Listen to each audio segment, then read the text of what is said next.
Quick question. Inside your organization, what is security? A technical department, a compliance requirement, a cost center? Those are the three labels most security programs live under, and all three are incomplete. Because security protects the organization's ability to operate, earn trust, serve customers, meet obligations, manage risk, and pursue strategy. That's not a cost center, that's a business function. Welcome to episode 2 of Boardroom Ready, chapter 2 of the book. Today is about positioning, where security actually sits in the business, and how that changes every conversation you have. In this episode, why security doesn't sit outside the business, and what that means for when you get involved. The 5 executive lenses that reframe the same security issue. The budget conversation, done weak and done strong. And a one-page tool that makes every request easier to approve. Let's go. Here's the mental shift this chapter demands. A security function that sees itself as separate from the business will eventually be treated as an obstacle. A security function that sees itself as part of the business can become a trusted partner. And the difference is not whether security says yes to everything. The difference is whether security helps the organization make informed decisions. Think about what your program actually protects. 4 things executives already care about. The ability to operate, operational continuity when pressure or disruption hits.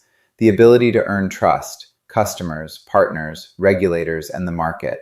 The ability to meet obligations, contracts, privacy, compliance, disclosure. And the ability to pursue strategy, growth, new products, new markets, transformation. Cyber risk is embedded in how modern organizations run. New products, mergers, cloud migrations, vendor relationships, customer platforms, data use, remote work, AI adoption, every one of those carries security implications whether you're in the room or not. And that changes when you get involved. A boardroom-ready security leader does not wait for the business to finish designing the plan and then criticize it. You get close enough to the strategy to help shape it early. If your first appearance in a project is the security review at the end, you've already lost the positioning battle. You're the toll booth, not the navigator. Every executive hears the same security issue through a different lens. The CFO hears cost, financial exposure, insurance, and investment discipline. The COO hears operational continuity, process stability, and disruption. The CEO hears reputation, growth, customers, and enterprise risk. Legal hears disclosure, contracts, privacy, and liability. And the board hears oversight, governance, risk posture, and accountability. 5 lenses, 1 issue. That means the same finding may need 5 different framings, not 5 different truths, the same truth entering through the door each leader actually uses.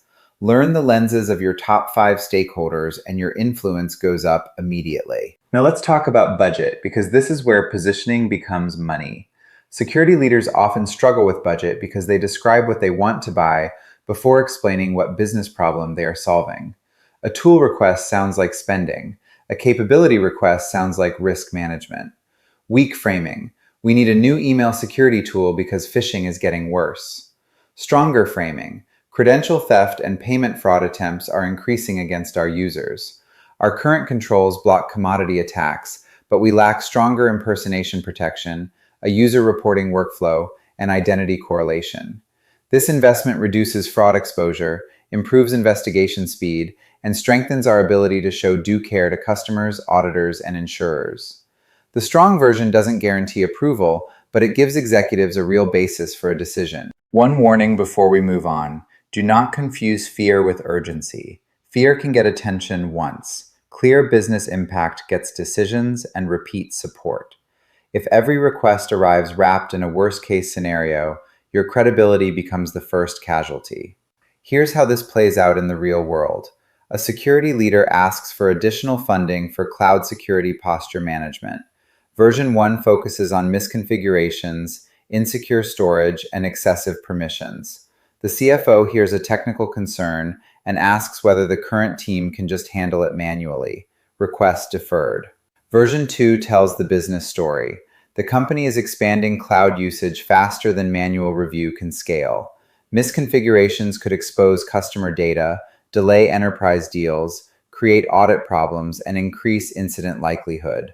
The requested investment provides automated visibility, risk prioritization, and evidence for customer assurance. Same tool, same gap, but the discussion shifts from another tool to how we manage cloud risk at business speed. That's what happens when you frame security spending as a business capability. The CFO stops evaluating a product and starts evaluating a risk decision. That conversation you can win. This episode's tool is the Business Value Security Brief, a one-pager you complete before requesting funding, support, prioritization, or executive attention. It forces the right order: the business problem first, then the security issue behind it, the impact if it goes unaddressed, the proposed action, the expected outcome, and the decision you need from leadership. One page. If you can't fill it in, you're not ready to make the request, and it's better to find that out at your desk than in front of the CFO. The template is in the community, free. And here's your checkpoint. Pull up your last security update, budget request, or executive presentation. Did it mostly describe work performed, or did it explain business impact and decision options? If it doesn't clearly answer "so what," rewrite it. That rewrite is this week's action step. Then keep going. Write the business value statement for one current initiative.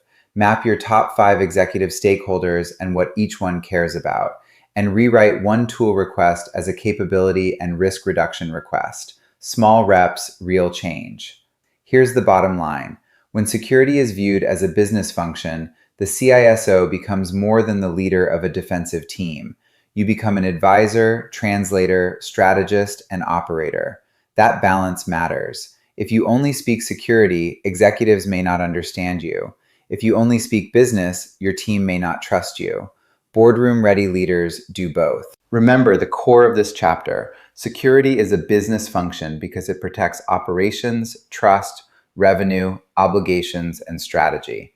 Different executives need different framing for the same issue. Budget requests lead with the business problem, not the tool. And the goal is informed decision-making, never fear-based persuasion. Commander's intent. Learn how to frame security as a business function that supports revenue, resilience, trust, compliance, operational continuity, and strategic execution. Grab the Business Value Security Brief in the Cyber Warriors HQ community on School. Free tier, instant download, along with the rest of the course toolkit. The full chapter is in the book, Cyber Warriors Boardroom Ready. And subscribe so you don't miss what comes next. Links below. Next episode, Building Trust Across the Organization. Why security runs on trust you have to earn from teams you don't control. The 7 behaviors that build it, and a 6-step pattern for the hardest risk conversations. That's episode 3. See you there.